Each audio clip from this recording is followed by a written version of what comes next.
Hello viewers, আমি নিঝুম। আপনাদের ব্যস্ত জীবনে খাবারের কুইক সলিউশন দিতে আমাদের এই আয়োজন all time quick bite. Viewers, আমার আজকের recipe club sandwich with chicken and egg, যেটি আপনাদের সবার খুব পরিচিত। এখানে আমার ব্রেড আছে, অল টাইম ব্রেড। আমি একটা পরিপূর্ণ ক্লাব স্যান্ডউইচ তৈরি করব। সেই ক্ষেত্রে 3টা ব্রেড নিব। 3টা বড় ব্রেড নিলেই পরে মাঝামাঝি কেটে নিলে এটা 6 পিসেস তৈরি হয়ে যায়। এই 3টাকে আমাকে একটু গ্রিল করতে হবে হালকা। এর আগে এবং কিংবা সাথে সাথে আমার যেসব জিনিসের দরকার, অন্যান্য ইনগ্রেডিয়েন্টস, সেগুলো আমি নিয়ে নেই। আমার একটু বয়েলড চিকেন দরকার, যেটা আমি খুব সুন্দর করে ফাইন চপ করব। এটা হয়ে যাওয়ার পরে, ফাইন চপ হয়ে যাওয়ার পরে আমরা পেঁয়াজ নিব। পেঁয়াজটাকেও আমরা ফাইন চপ করব। পেঁয়াজ চপ করার পরে আমি এখানে অল্প একটু লেমন জুস দেই। এরপরে আমরা এখানে শসা, দর্শক আমাদের লেটুস পাতা দরকার হবে এবং এই লেটুস পাতার গোড়ার অংশটা একটু শক্ত, এটাকেও আমরা ইচ্ছা করলে ইউজ করতে পারি। অনেকে অবশ্য এটার সাথে বাঁধাকপি ইউজ করে।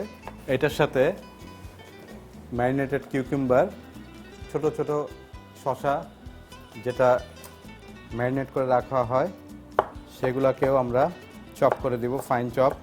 স্যান্ডউইচের মূল ইনগ্রেডিয়েন্টসগুলো চলে এসছে। এখন আমার একটু সস তৈরি করতে হবে। সসের জন্য আমি মায়োনেজ নিব, অল্প একটু, খুব সামান্য একটু মাস্টার্ড দিব, একটু ব্ল্যাক পেপার দিব এবং এর সাথে একটু চিজ গ্রেট করে দিব। দর্শক, আপনারা যদি স্যান্ডউইচে গার্লিক ফ্লেভার পেতে চান, সেক্ষেত্রে সামান্য একটু গার্লিক চপ করে দিতে পারেন, খুব অল্প।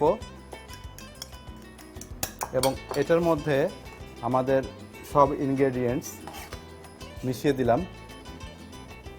এইখানে হালকা ঝালের জন্য আমরা ব্ল্যাক পেপার দিয়েছি, কিন্তু সামান্য 2-1 ফোঁটা তাবাস্কো দিতে পারেন। 2টা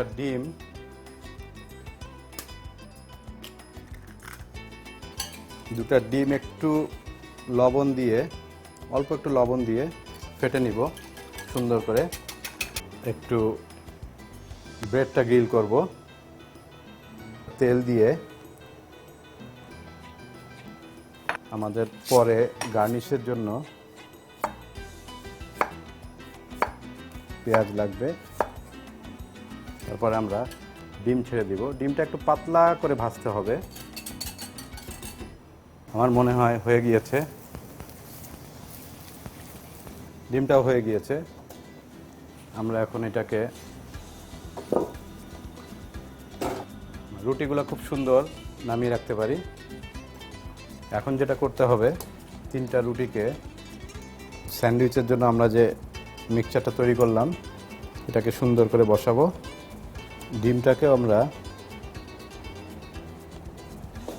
এইভাবে ভাগ করে নিব, সাইজ একদম এক, পারফেক্ট। এখানে আমরা একটা লেটুস পাতা দিব।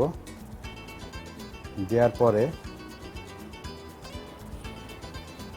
একটু পেঁয়াজ দিব। ঠিক একইভাবে নেক্সট স্যান্ডউইচটা তৈরি করে নিব। ভালো করে খেয়াল করুন, খুব সুন্দর একটা টাওয়ার দাঁড়িয়ে পড়েছে। এখন খুব সুন্দর করে কাটতে হবে, একদম কোনাকুনি করে। আস্তে আস্তে আমি স্যান্ডউইচটা কেটে ফেলবো এবং এটাকে সুন্দর করে ঠিক এইভাবে বসিয়ে গার্নিশ করতে হবে। Club sandwich is done. আমার মনে হয় এটাতে এক্সট্রা কিছু দেওয়ার আর দরকার নেই, কারণ really itself looking very nice. আশা করি আপনারা খুব মজা করে নিজেদের বাসায় তৈরি করবেন এবং উপভোগ করবেন। ভিউয়ার্স, অল টাইম কুইক বাইটে খাবারের কুইক সলিউশন নিয়ে আবারও দেখা হবে।